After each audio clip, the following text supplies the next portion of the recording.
There are a ton of good wide receivers that you can start this week. Obviously, the S tier guys, you can start every single week. Puka Nacua, Jamar Chase, Jackson Smith-Njigba. Obviously, it was tough not having Puka over the past 2 weeks, but you have an implied team total of almost 29 points here for the Rams. They should score the ball easily. Jamar Chase over the past 2 weeks with Joe Flacco has actually seen 23 and 19 targets. Absurd. And then Jackson Smith-Njigba, over his last 3 games that he has played, he has scored 27, 30, and 26 fantasy points. So any 3 of these guys could finish as the wide receiver 1 rest of season. They're all incredible. Going down to A tier, we are going to have CeeDee Lamb playing against the Arizona Cardinals, where the spread on this game's only 2.5 points. You actually have this game with an over-under of about 54.5, so it should be an absolute shootout. And CeeDee Lamb, I know since he's come back from his injury, he hasn't necessarily gone out there and exploded for 30-plus fantasy points, but that could 100% happen this week. Looking at Amon-Ra St. Brown, he is averaging 21 points per game. He's just super steady. I mean, this is why we are targeting him aggressively at the end of round 1, the beginning of round 2, and every underdog draft that we did this year. I mean, back-to-back games with double-digit targets. The Lions have an implied team total of 28.5 points here against the Vikings. The main issue that you may have is just the Vikings are going to have a tough time staying competitive, knowing the spread in this game's 8.5 points. And then Rashee Rice is currently the wide receiver 1 in points per game. He has been incredible. He has scored 3 touchdowns in the past 2 weeks. If we go back and we look at him getting stopped about 1 inch short of the goal line this past week, we can realize that he has an even higher ceiling. And this matchup against the Buffalo Bills is one in which the over-under of this game is, I want to say, 52.5. So realistically, this game should have fireworks. And obviously, you want to start Rice if you got him. Then moving over to our next name with Justin Jefferson. Don't even get me started about freaking Nathan's trade in the Flock League. Unbelievable.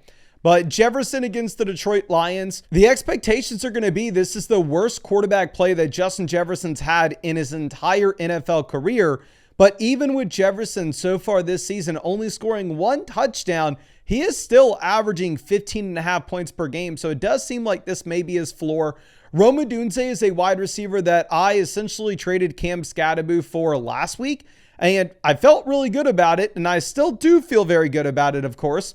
But he missed practice on Wednesday, so maybe this is a little bit of karma for me. Maybe we aren't going to get Rome. I really hope that he plays. Fingers crossed that we actually have him out there with the Thursday practice report as a full participant. He did score 18.5 points this past week, and this is a phenomenal matchup playing against one of the worst defenses in the NFL with the Cincinnati Bengals, where the implied team total here for Caleb Williams in this offense is sitting at like 27.5 points. Now, Zay Flowers is immediately a top 10 wide receiver now that you have Lamar Jackson back in. If you're going back and looking at the projections that we have seen every single week with Flowers on Underdog, with no Lamar, he's like higher, lower 49.5 receiving yards, higher, lower 9.5 fantasy points. Well, that has gone up dramatically. Zay Flowers for Thursday night is currently higher, lower 68.5 receiving yards, higher, lower 13.5 fantasy points. This offense projects out to score 29.5 points. I want to say this is the best projection we can see from any offense this week. So if you have Flowers, no hesitation, you put him in your starting lineup. And of course, if you want to go higher, lower on 13.5 fantasy points for Zay Flowers, the link to Underdog Fantasy is always available to you in the description as well as the comment section. Underdog Fantasy is the #1 sports app in the App Store because 1, they have the best promos in the industry. 2, they're available in almost every state. And 3, they're an incredible app. Those promos, if you sign up today, are going to be a free Devon Achane pick, higher, lower, half a total yard for the Thursday night game, and $100 added to your account after you play your first 5 with code FLOCK. Plus, you'll get free questions that you can ask me in the live streams. And I'm live streaming every single day until Christmas, answering your fantasy football questions. Then George Pickens will be our next wide receiver. Pickens is actually averaging significantly more points per game than any other player in this range. But with that in mind, we do need to at least point out that the targets per game for Pickens have come back down to earth since you've had CeeDee Lamb reinserted back into this offense. But this game has the highest over-under of any game of the week. So realistically, you still want to start George Pickens because it can be a shootout. Now, Devontae Adams absolutely buried me in week 7 with the 3 touchdowns with no Puka Nacua. But now Puka Nacua is coming back in. Realistically, Adams really hasn't had like the big play upside this season. Like he's averaging 1.89 yards per route run, which is actually much lower than any mark that we have seen from him since his early days in Green Bay. But realistically, you still have the touchdown equity in this offense, and the Rams do project to be one of the highest scoring offenses on the week. Now, Ladd McConkey has cemented himself yet again as the true wide receiver 1 for the Los Angeles Chargers. Back-to-back games with double-digit targets, and he has had an average of about 20 fantasy points per game over the past 3 weeks. There is still a lot of target competition in this offense, though. Not only do you have Keenan and the big Q that you have to compete with, but now on top of that, you are dealing with Gadsden, who's taking a considerable amount of volume from the receivers. With Nico Collins, I understand that this is, on paper, a tough matchup against the Denver Broncos, but with Denver missing their best corner and one of the big reasons why they have one of the better defenses in the league, I'm going to be less concerned about Nico Collins now, and especially knowing that you actually do have the Houston Texans favored in this game over Denver. Now, I will say with that, the game has a very low over-under. The over-under's under 40 points. So it realistically could be one of the lowest scoring games of the week. Then going to the top of C tier, Michael Pittman Jr. just continues to score touchdowns at a crazy clip. He has had 6 touchdowns off of 43 receptions so far this season. But you can say this is the best quarterback play that he's probably ever had, if we are going to be honest. I mean, right now, Michael Pittman Jr. is the wide receiver 10 in points per game. So even if the touchdowns regress just slightly, he's still going to continue to crush. And what we have seen with this Pittsburgh Steelers defense over the past few weeks is they're one of the worst defenses in the league, surprisingly.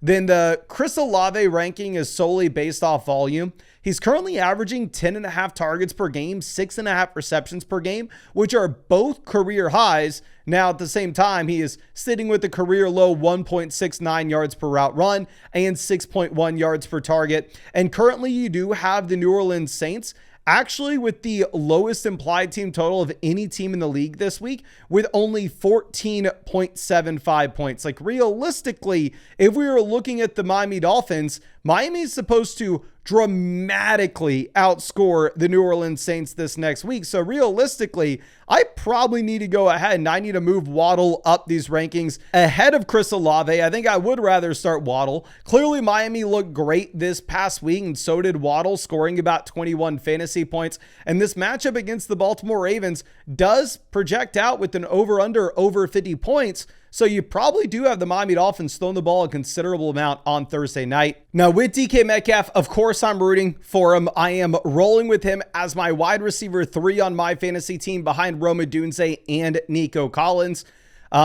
Very similar to Michael Pittman Jr., the touchdowns are a little bit unsustainable at this point. I would say more so with Metcalf than they are with Pittman, where he's sitting with 5 touchdowns on only 43 targets so far this season. He's actually only averaging 6.1 targets per game, which is fewer than any mark that we have ever seen from Metcalf in his NFL career. But, I mean, hell, he's just winning at the catch point and dominating inside the red zone. Looking at Courtland Sutton, he has taken a few steps backwards, and at the same time, this is realistically probably going to be the toughest matchup you could possibly have from Sutton. You're going up against the Houston Texans. I am never going to be able to sit here and tell you, oh, I've studied the defensive assignments. I've been able to memorize every defender on the Houston Texans defense, and I know exactly how they're going to line up scheme-wise against the Denver Broncos. I'm sure smart people are capable of doing that type of analysis, but you've been watching this channel long enough to know that I'm not smart. But what I can do is I can look at what sportsbooks are telling us, and they're telling us that the Denver Broncos have an implied team total of 19 points, which is one of the lowest marks that we have seen from Denver all season, if not the lowest by far. And I can just be a little monkey putting 2 and 2 together and realize, oh, damn, I guess we really got to be worried about this Houston Texans defense. And for that reason, we probably got to put Cortland Sutton lower in these rankings than usual. Marvin Harrison Jr. is somebody that you don't have to worry about the defense with at all. Marv is not good. Let's get it straight here. I mean, I would much prefer Cortland Sutton over Marvin Harrison Jr. rest of season. Marvin Harrison Jr. is averaging fewer than 11 points per game, which is by far and away fewer than any other wide receiver that we've talked about so far this year. But he has one thing going for him, and that's he gets to play against the Dallas Cowboys this week, who have one of the worst defenses in the entire league. So yeah, I am down to just go ahead and jam in Marv. Then with T. Higgins, I want to say like, oh, okay, well, we need to be realistic with the expectations, as he only had 2 targets this past week. Yes, one of them was for a receiving touchdown, so he still gets there from a fantasy perspective.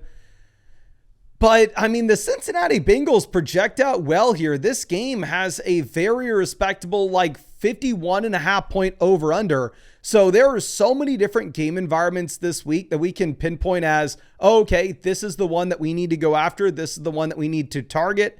And I think T. Higgins against the Chicago Bears is probably one of those. Now, Deebo Samuel against the Seattle Seahawks is a very difficult ranking at this point, because what we do know is we know that you are not going to have Terry McLaurin. He has already been ruled out. I am recording this super late Wednesday night, trying to get y'all the most up-to-date information that I can. And what we have seen with Jaden Daniels so far is that they are planning on Jaden Daniels practicing. Yes, not playing. They are planning on him practicing this week. Now, realistically, if Daniels were to play and you have no Terry, then at that point, we are going to be moving Deebo up dramatically in our rankings. But if it's yet another game in which you have Marcus Mariota, I don't know how excited we can be. So this will be one of those rankings that we just have to update later in the week with the flex rank. So if you haven't already, please just make sure you are subscribed to the channel, and I'll keep you up to date with all the injury stuff. Then going over and looking at Brian Thomas, you're playing against the Raiders. You have decent projections here for the Jacksonville Jaguars offense as well. The big holdup that we're going to have is, hell, Brian Thomas is averaging 11 points per game so far this season. He has just been no bueno. He's coming off a shoulder injury, and all of a sudden it does seem like Travis Hunter has a very real shot of actually just straight up turning into the wide receiver 1 in this offense. And then Tetero McMillan, realistically, if you go over to Underdog Fantasy and look at the higher lower for yards, like Tet projects much better than a lot of these wide receivers volume wise. But my holdup with him is you're going up against the Green Bay Packers. You're in a garbage offense with garbage quarterback play. And right now, the only offense that projects to score fewer points than the Carolina Panthers right now is actually going to be the New Orleans Saints. And I don't think we've seen Tetero McMillan have the same level target volume as what we've had with Chris Olave so far this season. Then looking at Keenan Allen, I think at this point we just have to throw in the towel. Sadly, he is not behind Quentin Johnston. He is currently sitting here averaging 15 points per game, which is much better than a lot of these wide receivers that we have him ranked behind.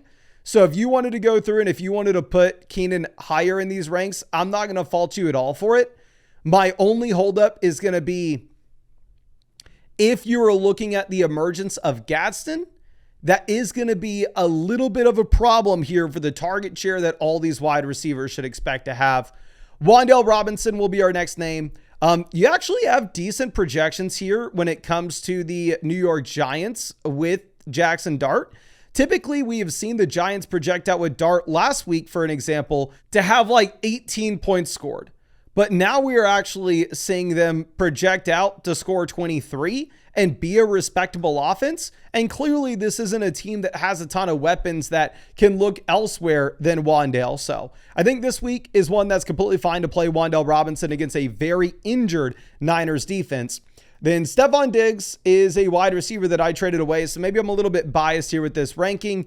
But Diggs realistically has had one game this season with more than 7 targets. Stephon Diggs back-to-back games is playing fewer than 60% of the snaps for the New England Patriots. So it is difficult for me to come out here and just say with confidence, oh, okay, well, we know for a fact that he is going to continue to expand his role as he gets further and further removed from the torn ACL. Because the fact of the matter is, we have no idea if that's the case. We are speculating that was the case early in the season, but it is not trending that way as of now. Then looking at Mr. Worthy, I drafted him in a lot of underdog best ball drafts. My friend, for the love of God, please start doing something, start doing anything. But it looks like Rashee Rice is just dominating all the volume here. Now, of course, he's definitely a viable play because against the Buffalo Bills, especially with the thinned out running back core, you probably will see the Kansas City Chiefs go out there and opt to, I don't want to say get into a shootout by choice, but they may not have a choice. It may just end up being a shootout. Then going over and looking at Romeo Doubs, he's averaging 12.5 points per game. You have Christian Watson back in this past week, and you actually do see Romeo Doubs fall from 91% of the snaps against the Cardinals to 81% of the snaps against the Steelers. But still, you've had at least 6 targets in every game over the past 4 weeks. You project to be one of the highest scoring offenses in the league against Carolina. But this is probably an offense that's just going to run the ball over and over and over again. They are currently favored here over the Carolina Panthers by almost 2 touchdowns. Now, Khalil Shakir averaging only about 12.2 fantasy points per game, which is lower than majority of the wide receivers we've talked about so far. He only played 48% of the snaps against the Panthers this past week, but obviously that game was a blowout, so you can't just trust that snap rate in its entirety. And this matchup against the Kansas City Chiefs is one in which you could very easily see the Buffalo Bills falling behind and getting forced to throw the ball with aggression in the second half. Jordan Addison, he's been really solid over the past 4 weeks, where he is currently sitting here averaging about 16 points per game. But this week specifically, you have McCarthy coming back in. Realistically, with what we saw early in the season, it's hard to believe that McCarthy is going to be a good quarterback. You have sportsbooks putting out an implied team total of about 20 points here for the Vikings, which does have them as one of the worst offenses in the week. Then Travis Hunter is steaming up these rankings dramatically. We've had a bunch of positive coach speak. Obviously, at the breakout before the bye week, we have Brian Thomas dealing with the shoulder as well. This is a wide receiver that all of a sudden is playing way more wide receiver than he is on the defensive side of the ball. So that's all super exciting, while at the same time, this matchup against the Raiders is great. I do want to maybe be the wet blanket for just a tiny bit here, though, and at least address out loud that almost all of Travis Hunter's production in week 7, when he walked away with 24 fantasy points, was in straight up garbage time when the game was meaningless. Then moving over to the big Q, Quentin Johnston, averaging more points per game than, almost like the top 20 wide receivers ranked ahead of him. But it just looks like it's over. If we're looking at the past 2 weeks since returning from this injury, you've actually seen him average 3 targets a game and have 1 reception a game. He's had 2 receptions over the past 2 weeks. Gadsden's come in, and it looks like he's just straight up replaced Quentin Johnston in this offense. Now, I am very much going to hope that this trend reverses, but realistically, we just have to be honest with ourselves. Quentin Johnston at the moment is currently higher, lower, 38.5 receiving yards on Underdog Fantasy, so it's not looking great. DJ Moore has been garbage this year, but with DJ Moore, it looks like, one, this is the perfect matchup going up against the Cincinnati Bengals, where you finally have very good projections for the Chicago Bears. And 2, at the same time with DJ Moore, you have Luther Burden injured, and not only is Luther Burden injured, but Rome Odunze missed practice as well on Wednesday. Now, I desperately need Rome to play this week, so I hope we don't have to do this, but I will update y'all with the flex rankings later in the week. If you were to have no Rome Odunze, exactly how high DJ Moore slides up to. Shaheed's been solid. Like, Shaheed had 12 targets this past week, I mean, is sitting here so far this season with 7.1 targets per game, more than pretty much any wide receiver in this tier. But realistically, the Saints don't only project to be the worst offense in the league this week, they project to be the worst offense in the league by a wide margin at the same time. So it is tough to come through and be that excited. And then with Jamison Williams, he's been an absolute bum. Straight up garbage. Worse than he was last year. Y'all know I wasn't a big JMO guy this year because we said the same thing that we always say. He's a better real life wide receiver than he is a fantasy wide receiver. He's going to stretch NFL defenses. He's going to create space underneath for the guys like Amon-Ra St. Brown, for the guys like Sam Laporta, Jahmyr Gibbs, David Montgomery, while not taking a lot of target volume himself. But hell, I mean, the volume's fallen from 6.1 targets per game in 2024 to 4.3 targets per game in 2025. So it's gotten even worse. Now, the teardrop's pretty big from here. Keon Coleman's been an absolute turd for the past 6 games. Past 6 games, he scored 5.5, 5, 7.5, 10.5, 4, and 6 fantasy points. But we saw what Keon Coleman can look like in a game that turns into a shootout week 1 against the Baltimore Ravens. And there is that possibility this week against the Kansas City Chiefs. For reference, how we said Quentin Johnston was higher lower 38.5 receiving yards. Keon Coleman's higher lower 40.5 receiving yards on Underdog at the moment. And then with Alec Pierce, he's been decent. This is more so the field stretching name that you're going to be hoping that you get a big receiving touchdown. The receiving touchdown actually hasn't come so far this season. But still, over the past 2 weeks, he's had like 15 fantasy points, 9 fantasy points. And this matchup against the Pittsburgh Steelers is a great one. Again, going back to it, the Steelers are absolute garbage. Looking at Trey Tucker, again, we talked about this after the 41-point blow up in week 3. You're never going to be excited to start this dude. You're never going to know when the blow up's coming. But because that's always in the range of outcomes, he is always a borderline playable option for you. Looking at Josh Downs, averaging 9.5 fantasy points per game. He's been very, very bad this season. He's fallen from 7.6 targets a game in 2024 to only 5.3 targets per game this past season. Kayshon Boutte going up against the Atlanta Falcons.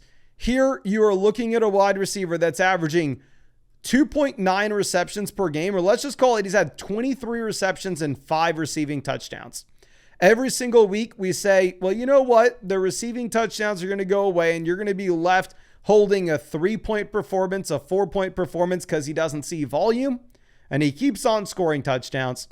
Troy Franklin would be a lot higher in our rankings this week if it wasn't for the garbage matchup that you had against the Houston Texans.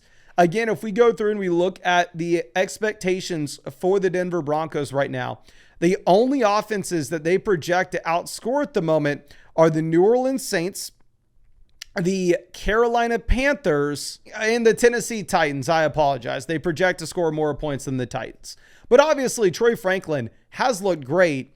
And then Juwan Jennings, you're hoping that he's even healthier this week. He does play 85% of the snaps. He's had back-to-back games with 7 targets. And every week that goes by, you'd assume that he's a little healthier. Matthew Golden projects to be one of the best offenses in the league this week, but at the same time, this dude's sitting here so far this season, averaging 7.26 fantasy points per game, has yet to score a touchdown, and the volume's not there. Jahmyr DK, I understand a lot of people are going to be very excited about because he played 89% of the snaps this past week, which is a career high for him. He's had a back-to-back games with 16 fantasy points. But realistically, this is a wide receiver that over the past 2 weeks has had 11 receptions in the Tennessee Titans offense. I'm not interested. These rankings probably are off because we are ranking Darnell Mooney as if Drake London's going to play, yet we didn't put Drake London in the ranks. But realistically, let me just mention that if London were to miss, Darnell Mooney is going to be higher in these ranks despite only scoring 2.1 fantasy points this past week. I got the word that it seems like you are going to have Drake London back at practice. Does that mean that London's going to play? Right now, we just simply don't know. But also, you really want Michael Penix under center here. And then the last wide receivers that are worth mentioning, Kendrick Bourne, assuming Ricky Pearsall doesn't play, is still a viable name if you were desperate. Cooper Kupp, you could throw in there under the most desperate of circumstances. I guess you could start Christian Watson and hope that you get the big play. He played 57% of the snaps, and for how soon he's coming back from a torn ACL, that's honestly a big surprise for me. Elliot Ayomanor looks like he may be the wide receiver 2 right now in one of the league's worst offenses. Calvin Austin did come back this past week with 6 targets, but right now he's averaging like 4.5 targets per game.